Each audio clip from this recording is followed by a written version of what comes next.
지난주에 이어서 계속해서 누가복음 말씀 같이 보겠습니다. 오늘 누가복음 처음 13장 1절에 보면은 한 두어 사람이 예수님에게 와서 이렇게 말씀하십니다. 예수님, 혹시 아실지 모르겠지만은 최근에 갈릴리 사람들이 이 제물을 드리다가 빌라도에 의하여서 자기 피를 그 제물에 섞은 일이 있습니다. 이렇게 말을 합니다. 이게 이제 역사학자들을 보면은 실제로 그 당시에 무슨 사건을 이렇게 보고하는가 이렇게 찾아봤는데 정확히 지금 몇 가지 이론은 있는데 그 이론들을 다 종합해서 알아보면은 이렇게 결론이 나옵니다. 이런 정확히는 몰라도 디테일하게는 몰라도 큰 흐름은 이렇게 나옵니다. 자, 예루살렘 성전에 와서 예배를 드려야 됩니다. 유대인들은. 그래서 갈릴리에 있는 사람들이 예루살렘 성전에 와서 예배를 드리려고 올라왔습니다. 빈손으로 안 오죠. 제물을 가지고 오잖아요. 그러니까 제물을 가지고 예루살렘 성전에 와서 하나님께 제사 드리려고 하는데 어떤 연유인지는 모르겠지만 그 사람들이 빌라도에 의하여서 피를 흘리고 죽게 된 경우입니다. 그걸 가리켜서 이제 자기 피를 제물 드리는 갈릴리 사람들이 자기 피를 자기 제물에 섞었다 이런 보고를 합니다. 자, 이게 왜 이 사람들이 왜 두어 사람들이 예수님에게 와서 이런 비극적인 비참한 말씀을 하시는 겁니까? 예수님이 이런 사건을 몰랐으니까 좀 알고 계십시오. 아니면 이 사건에 대하여서 알고 있으면 좀 처리해 주십시오. 이런 차원보다는 이 두어 사람이 이 말을 하는 것은 이 사람들이 심판받은 사람입니다라고 심판에 대해서 이야기하는 것입니다. 왜냐하면 오늘 본문 13장 1절이 어떻게 시작되는가 하면 그때 마침 이 말로 시작합니다. 그때 마침 어느 때? 그게 이제 우리가 지난주에 봤던 누가복음 12장 49절에서 59절 그때를 말합니다. 그때가 어느 때입니까? 예수님께서 심판에 대해서 말씀하실 때. 그래서 누가복음 12장 마지막 주에 그 예로 재판관으로 끌려가는 사람이 있었는데 그 사람이 재판관에 끌려가서 재판받고 감옥에 갇히기 전에 먼저 화해해라. 심판받기 전에 먼저 하나님과 화해해라. 그 메시지를 예수님께서 말씀하셨습니다. 그러니까 이때에 심판에 대해서 말씀하실 때에 두어 사람이 나와서 심판받은 사람들에 대해서 얘기를 하는 겁니다. 자, 그러면은 예수님께서 심판에 대해서 얘기를 했고 그 타이밍을 맞추어서 두어 사람이 심판받은 사람을 얘기했습니다. 그러면은 예수님의 답변은 또 심판으로 이어져야 됩니다. 그 사람들이 그 일로 그렇게 심판을 받았어. 아유, 몇 명이나 죽었대. 빌라도는 참 나쁜 사람이구나. 이렇게 대화가 이어져야 되는데 이게 예수님의 대답은 좀 우리가 기대했던 대답하고 좀 포커스가 어긋납니다. 뭐라고 말씀하십니까? 그러면은 거기에서 빌라도에서 죽었던 갈릴리 사람들의 죄가 너희보다 더 많은 줄 아느냐? 그렇지 않다. 너희들이 만약에 회개하지 않으면 너희들도 이 사람들처럼 망할 것이다. 뭐에 대해서 얘기합니까? 회개에 대해서 얘기합니다. 아니, 이 사람이 심판받은 사람입니다. 선생님께서 심판에 대해서 얘기했는데 이 사람은 심판받은 사람입니다. 그러니까 예수님께서 당신들도 회개하지 않으면 이 사람처럼 될 것이다. 포커스가 회개라는 것입니다. 좀 동문서답 같지만은요, 심판에 대한 정확한 대답은 사실은 회개입니다. 왜? 회개만 심판을 피할 수 있는 유일한 방법입니다. 자, 오늘 이 본문을 보면은 그러면 누가 어떤 사람이 회개를 해야 됩니까? 비극을 당한 사람? 비극을 만든 사람? 당연하죠. 비극을 당한 사람이나 비극을 만든 사람이 회개해야 되는 건 당연합니다. 그러나 오늘 예수님께서는 그 당연한 사람들 말고 자기는 회개 안 해도 된다, 심판받은 사람을 지적하는 그 사람들한테 당신들이 회개받아야 된다는 것입니다. 회개해야 된다는 것입니다. 전혀 회개 안 해도 된다고 생각하면서 심판에 대해서 얘기하는 사람한테 지적하면서 당신이 회개하자면은 당신이 심판받았다고 말하는 이 사람처럼 될 것이다, 이 말입니다. 자, 더 쉽게 말씀드릴게요. 우리가 가끔 이런 경우를 당합니다. 자, 저희 교회 왔다 갔다 하시면은 노던 블루받으러 오시든지 저 롱아일랜드 익스프레스로 오시든지 여러 길로 옵니다. 가끔 오다 보면은 또는 가다 보면은 그 교통사고를 당하는 사람들이 있습니다. 아, 저 사람들, 아유, 저 어려움을 당했네. 아유, 또 좀 이제 좀 고상하게 또 신학적으로 생각하는 사람은 뭐 무슨 죄를 지었나 이렇게 생각할 수도 있을 것입니다. 그러면서 우리는 아무렇지도 않은 듯이 그 옆으로 지나갑니다. 예수님께서 하시는 말씀이 스탑. 바로 네가 회개하지 않으면 오늘 이 사람처럼 이렇게 될 것이다, 이 말입니다. 나쁜 일을 저지르지 않아도, 비극적인 일을 만들지 않아도, 비극적인 일을 당하지 않고 그냥 지난 한 주간 평상처럼 살았던, 일상적인 삶을 살았던 바로 그런 사람들이 회개하라는 것입니다.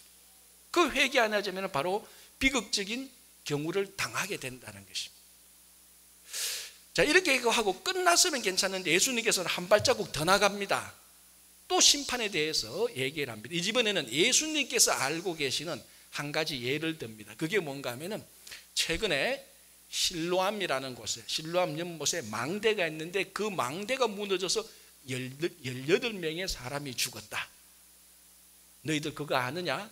알면 됐고 모르면 내가 가르쳐준다. 그런데 너희들이 회개하지 않으면은 이 사람들처럼, 실로암 망대가 무너져서 죽은 18명의 사람처럼 너희들도 이 사람들처럼 망할 것이다 라는 것입니다. 자, 앞에 빌라도에 의하여서 죽었던 갈릴리 사람들, 이것은 어떤 인위적입니다. 정치적인 의도나 아니면 어떻게 하든지 간에 이 세상에 어떤 정치적인 또 다른 어떤 원인에 의하여서 이 사람들이 빌라도에 의해서 죽었습니다. 그런데 실로암 망대가 무너져서 죽었던 18명 사람은 정치적인 인위적인 사건이 아니고 어떤 고의성이 없는, 우리말로 하면 어떤 재앙입니다. 사람의 잘못 때문에 누구가 일부러 만든 것이 아닌 어떤 잘못이나 죄가 없이 실로암 망대가 무너져서 그 밑에 있었다는 이유로 그냥 죽은 것입니다. 자, 그렇다면 우리가 어떤 생각을 하기 쉬운가 하면은 어떤 이 땅에서, 이 세상에서 일어나는 잘못이나 죄 없이, 인과관계 없이 사람이 큰 비극을 당하게 됩니다. 이 원인은 우리가 어디에서 찾습니까? 이 땅에서 찾습니까? 아니죠. 하늘에서 찾죠. 멀쩡한 사람이, 착한 사람이 가다가 벼락 맞았습니다. 죄도 없습니다. 저 사람이 왜 죽었어? 하나님한테 심판받나? 하늘이 심판을 내렸나? 자연스럽게 우리는 그 원인을 땅에서 찾지 않고 하늘에서 찾습니다. 왜? 고의성이 없으니까. 무슨 말인가 하면은 실로암 망대가 무너져서 죽은 18명 사람은 누가 봐도 심판받았다고 생각할 수 있는 사람들입니다. 그래서 예수님께서 말씀하십니다. 너희들도 회개하지 않으면 이 사람들처럼 심판받게 되어서 망하게 될 것이다 라는 것입니다. 여러분, 누가 회개해야 됩니까? 실로암 망대에 있었던 망대 밑에서 억울하게 죽었던 사람들, 빌라도에 의하여서 비참하게 죽었던 사람들, 당연히 이 사람들 회개해야 되죠. 그러나 놓치고 있는 것은 그 옆에 있었던 사람들, 그와 아무 관련 없는 사람들, 갈릴리에서 올라와서 예루살렘에 제물 드리는 것하고 아무 상관없는 사람들, 실로암 망대가 무너질 때 맨 말리길에 떨어져 있었던 사람들, 그 사람들의 이야기도 모르는 사람들, 이 사람들에게 회개하라는 것입니다. 아무런 관련이 없어도. 왜? 누구든지 우리 사람은 심판하는 자가 아니고 우리 모두는 심판을 당하는 사람이기 때문에 그렇습니다. 왜 우리는 다 심판당하는 사람입니까? 근본적으로 우리가 아무리 착한 일을 해도 우리는 다 죄인이기 때문에 그렇습니다. 마태복음을 보면은 명확합니다. 예수님께서 첫 번째 무슨 말씀을 하셨는지, 그리고 예수님께서 이 지상에서 무슨 말씀을 하시는지 명확하게 나와 있습니다. 자, 예수님의 마지막 지상 명령이 뭡니까? 마태복음 28장 마지막 두 구절, 19절, 29절에서 뭐라고 말합니까? 예수님의 마지막 메시지. 너희는 가서 모든 족속으로 제자를 삼아 성령의 이름으로 세례를 주고 내가 너에게 가르쳐 지키게 한 모든 것을 내가 너에게 분부한 모든 것을 가르쳐 지키게 하라. 지난 2000년 동안 많은 성도와 교회들이 이 마지막 지상 명령을 금과 옥조처럼 여기고 여기서 충실히 섬겨왔고 이 사역을 충실히 수행해 왔습니다. 그래서 많은 열매를 맺었던 것이 사실입니다. 잘 해왔습니다. 그러나 그것만 있는 것이 아니고 반대의 이면을 보면은 어둠의 역사가 있고 어둠의 일이 있었고 잘못된 일이 있고 잘못된 열매가 많이 있어 왔던 것을 우리는 고백합니다. 그러면은 왜 예수님의 마지막 명령을 잘 지키려고 했는데 왜 우리는 실패한 경우를 보게 됩니까? 첫 번 메시지를 놓쳤기 때문에 그렇습니다. 마지막 메시지는 잘 붙들고 있었는데 첫 번 메시지를 놓쳤습니다. 첫 번 메시지가 뭡니까? 회개하라는 것입니다.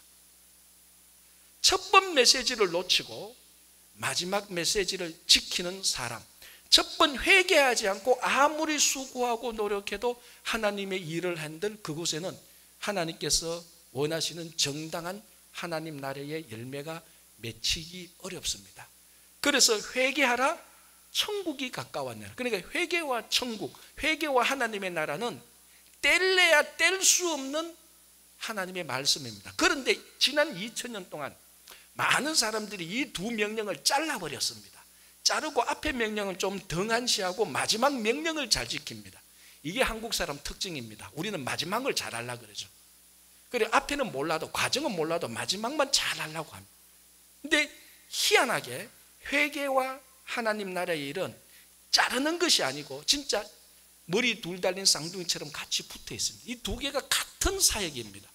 회개를 하지 않으면, 회개가 없으면 하나님 나라의 일이 이루어지지 않습니다. 그런데 기이하게 이 두 개를 잘라고 하나님 나라 일만 열심히 하긴 했는데 뒤돌아보니까 잘못된 열매들, 어둠의 역사들, 인간의 탐욕과 이상한 일들이 많이 맺혔습니다. 왜 그런가 하면 첫 번 메시지 회개를 놓쳤기 때문에 그렇습니다. 회개의 원뜻은 히브리어로 슈브, 방향을 돌리라라는 것입니다. 회개는 한마디로 우리가 여러 가지로 회개를 여러 가지로 깊이 생각해 볼 필요는 있지만 한마디로 말하면 회개는 슈브, 방향을 돌리라, 방향을 전환하라는 것이. 그래서 예수님께서 오셔서 세상과 자기 가치, 이기심을 향해서 달려가는 모든 인생에게 방향을 돌리라. 어디로? 하나님 나라로. 그게 회개라는 말입니다. 그러니까 하나님 나라로 방향을 돌리지 않고 아무리 열심히 가본들 다른 데로 가는 것입니다. 중요한 것은 방향입니다. 그래서 대학교에 처음 가면 제일 먼저 하는 게 오리엔테이션, 회사에 들어가면 제일 먼저 하는 게 오리엔테이션, 교회도 사실은 새신자들이 처음 오면 나름대로 오리엔테이션 뜻이 뭡니까? 방향 잡기잖아요. 제일 처음에 오는 사람한테 목적을 말하는 것이 아니고 방향을 가르쳐줍니다. 왜? 그 방향대로만 가면은 자연스럽게 목표에 도달합니다. 방향을 놓치고 목표를 아무리 찾아가 본들 목표에 도달할 수가 없습니다. 어떤 한 유대인이 큰 도시에 들어가서, 자, 잘 들으십시오. 큰 도시에 들어가서 거리를 걷고 있는데 맞은편에 마차가 도착했습니다. 그래서 그 마차 주인에게 묻습니다. 사티마지 마을로 가려면 얼마나 걸리요? 그러니까 마차 주인이 30분 걸립니다. 이렇게 말했습니다. 내가 이 마차를 좀 타도 되겠소? 주인이 타세요.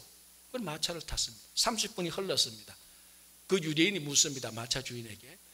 이제 사티마지 마을에 얼마만 있으면 도착하겠소? 마차 주인이 말합니다. 1시간 걸려야 됩니다. 유대인이 깜짝 놀랐습니다. 무슨 말 하느냐고. 30분 전에 타서 30분 걸린다 그래서 30분 걸렸는데 이제 다 와야 되는데 도로 30분이 더 늘었다니? 그러니까 마차 주인이 말합니다.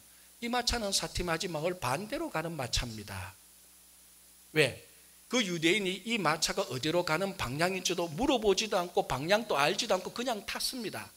그러니까 원래 이 마차는 반대로 가는 마차를 탔습니다. 이게 인생이라는 거죠. 무작정 마차 타고 열심히 가는 게 아니고 어디로 가는가를 확인하고 그 방향 가는 마차를 타야 그쪽으로 가는 겁니다. 목표보다 방향을 먼저 잡아야 됩니다. 제가 또 하나 어리버리한 얘기를 하나 할게요. 참 하다 보면 재미천 다 드러나는데 제가 참 손기술도 없고 뭐 잘 못해요. 잘 못 고쳐요. 근데 이제 미국 와서 운전하다 보니까 자동차 타이어 펑크가 많이 나서 제가 자동차 펑크 난 것을 타이어 갈 줄을 알아요. 대단하죠, 그죠? 저는 굉장히 저는 자랑스럽게 생각해요. 내가 타이어 펑크를 갈 수 있다는 게. 그런데 다른 사람보다 한 2배 걸려요, 시간이. 1시간 걸리는 게 난 2시간 걸려요. 지금 제 기억이 한 2년 전인 것 같아요. 마침 저희 집 앞에서 타이어가 펑크 났어요. 그래도 다행이잖아요. 감사하잖아요. 도로 한가운데서 안 났으니까. 이제 갈아야 되잖아요. 우리 집에서 그래도 타이어 갈 수 있는 사람은 내밖에 없는데, 가서 이제 잭 올려가지고 이제 뭡니까, 그 스패너 같은 가져와서 이제 그 타이어를 드러내야 되죠. 펑크 난 거. 타이어 드러내려면 뭐부터 해야 됩니까? 나사부터 풀어야 되잖아요. 에이, 안 해보셨구나. 나사를 풀어야 타이어를 빼내잖아요. 근데 나사 이제 풀라고 그 스패너 같은 거서 나사를 이제 막 돌립니다. 그런데 나사가 안 풀려요. 어떻게 하면 올라가잖아요. 긴 올라가서 막 누르면 안 풀려요. 풀려야 되는데 왜 안 풀리죠? 그렇죠. 제 어리버리한 거 아는 사람은 맞추네. 제가 반대로 돌렸거든. 그 나사는 시계 반대 방향으로 돌려야 풀리는데, 제가 그때 착각을 했어요. 나는 시계 방향으로 돌려야 풀리는 줄 알고 시계 방향으로 그 스패너 같은 거 갖다 놓고 아무리 누르니까 안 풀리는 거 올라탔어요. 안 풀려요. 이게 왜 안 풀리지? 땀은 뻘뻘 나고 덥고. 그래도 혹시 하고 반대로 확 주니까 약간 움직여요. 올라타니까 풀려요. 진리를 깨우쳤죠. 무조건 힘쓴다고 일 되는 게 아니더라고요. 방향을 잡아야 일이 풀립니다. 그 방향 안 잡으니까 힘 주면 줄수록 일이 더 꼬이더라고요. 회개가 뭡니까? 방향을 바꾸는 겁니다. 그때 타이어 펑크 난 거 하면서 제가 회개했잖아요. 방향을 바꾸었잖아요. 그게 회개입니다. 예수님께서 오셔서 이 인류에게, 그리고 한 사람 한 사람에게 했던 첫 번째 메시지가 지금까지 살아오던 인생의 가치와 목적의 방향을 바꾸어라. 그래야 하나님 나라가 보인다는 것입니다. 왜? 모든 인생과 인류가 하나님 나라 반대로 다 가고 있었거든. 세상을 향해서 가고 자기 쾌락을 향해서 가고 자기 목적과 자기 가치를 향해서만 계속 달려옵니다. 그걸 위해서 사람을 죽이기도 하고 훔치기도 하고 열심히 노력도 하고, 온갖 인간의 군상들이 그 안에 다 드러나는데 공통점은 전부 다 세상과 자기만을 향해서 달려가고 있습니다. 하나님의 아들 예수께서 오셔서 말씀하십니다. 방향을 바꾸어라. 그게 회개하라는 것입니다. 회개하라. 왜? 천국이 하나님 나라가 가까웠기 때문에. 그래서 회개와 천국 하나님의 나라는 분리될 수 없는 메시지입니다. 그래서 이게 마태복음엔 첫 번째 메시지와 마지막 메시지로 있는데, 많은 사람들이 이걸 분리시켜서 마지막 메시지만 초점을 맞추니까 열매가 안 맺히는 겁니다. 회개하라. 방향을 바꾸어. 누가? 모든 사람들. 악한 일을 하는 사람만이 아니고 평범하게 살아가는 사람들, 모든 사람들 다 회개해서 하나님 나라로 방향을 바꾸어라라는 것입니다. 자, 이어서 끝내야 되는데 예수님께서 내친 게 한 말씀 더 하십니다. 얼마나 예수님께서 이 회개와 심판에 대해서 말씀하고 싶었는가 하면, 또 한 가지 예수님께서 한 예를 듭니다. 자, 잘 들어보아라. 이런 예가 있다. 어떤 한 사람이 포도밭에 무화과 나무를 심었다. 이거 포도밭에 무화과 나무를 많이 심는데 그건 문제가 되지 않는데, 근데 무화과 나무를 심은 지 3년이 지났다. 그래서 그 밭의 주인이 와서 이제 무화과 나무에 열매를 따려고 가보니까 무화과 나무가 3년이 지났는데 열매가 없다. 그래서 주인이 포도원지기를 불렀다. 이 나무 3년이 되었는데 열매를 얻지 못했으니까 오늘 도끼로 찍어서 버려라. 그러니까 포도원지기가 주인에게 간청합니다. 주인님 3년 참았는데 1년만 더 참아봅시다. 제가 그 1년 동안에 땅도 다시 파고 거름도 많이 주겠습니다. 그런데 1년 뒤에 이 무화과 나무가 열매를 맺지 않으면 그때 찍어버립시다. 그래서 주인이 오케이 하고 1년 동안 유예기간, 도끼로 나무 찍는 것을 1년 동안 연기하는 예를 예수님께서 들어주시는 것입니다. 자, 무화과 나무는 1년에 열매를 2번 맺는데요. 그리고 무화과 나무는 1년 동안에 약 10개월 동안에 열매가 맺힌 상태로 있습니다. 그리고 이 무화과 나무는 다른 어떤 나무보다 열매를 더 많이, 더 자주, 더 풍성하게 맺고, 무화과 나무를 심으면 정상적인 무화과 나무는 3년이 되면 반드시 열매가 맺힌다고 합니다. 그런데 오늘 본문에 보면 정상적으로 무화과 나무의 열매가 맺혀야 됩니다. 그런데 안 맺히니까 주인이 결단을 하는 거죠. 이 나무를 뽑아야 된다. 안 뽑으면 땅만 망치고, 그리고 주변에 있는 다른 나무들의 영양가를 가져가기 때문에 다른 나무들도 열매 맺는데 방해된다. 그래서 뽑아버리자고 말합니다. 그러나 포도원지기가 간청해서 1년 동안 멈추게, 연기, 유예됩니다. 실제는 집행하려고 했죠. 그런데 집행이 연기, 유예된 것입니다. 이걸 법정 용어로 우리는 집행유예라 그러죠. 세상에서 집행유예 선고를 받으면 자기가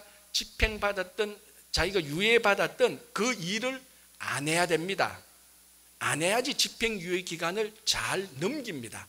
그런데 오늘 이 1년간 집행유예를 받았던 무화과 나무는 그 1년 동안에 무언가를 안 해야 되는 게 아니고 열매를 맺어야 됩니다. 그런데 이 1년 동안 열매를 맺는 게 얼토당토한 요구가 아니고 너무나 정당한, 그리고 열매를 맺도록 모든 조건 환경을 다 갖추어 줍니다. 포도원지기가 뭐라고 말합니까? 그냥 내버려 두고 1년을 기다립시다입니까? 아니요. 포도원지기는 내가 땅을 다시 파고 거름을 많이 주겠습니다. 그러니 정상적인 무화과 나무는 열매를 맺도록 되어 있습니다. 그 1년 동안에. 그리고 1년 동안에는 무화과 나무는 2번 열매를 맺을 수 있는 기회가 있습니다. 다른 나무들하고 달리. 그러니 1년 동안에 무화과 나무한테 열매를 맺는 것은 얼토당토한 부당한 요구가 아니고 자연스러운 정당한 요구입니다. 이 1년 동안의 집행유예 기간 동안은. 그래서 이 집행유예 기간 동안은 심판은 있지만 정확히 말하면 심판보다는 놀라운 은혜의 기간입니다. 이 기간 동안에 열매를 맺으면 심판을 다 통과할 수 있는 것입니다. 바로 이 1년 동안 가지고 있던 집행유예 기간 동안에 무화과 나무가 열매를 맺어야 되는 그 시간과 그 형편이 지금 교회와 성도들의 형편하고 똑같습니다. 지금 교회와 성도들이 있는 그 상황이 집행유예 받은 이 기간하고 똑같습니다.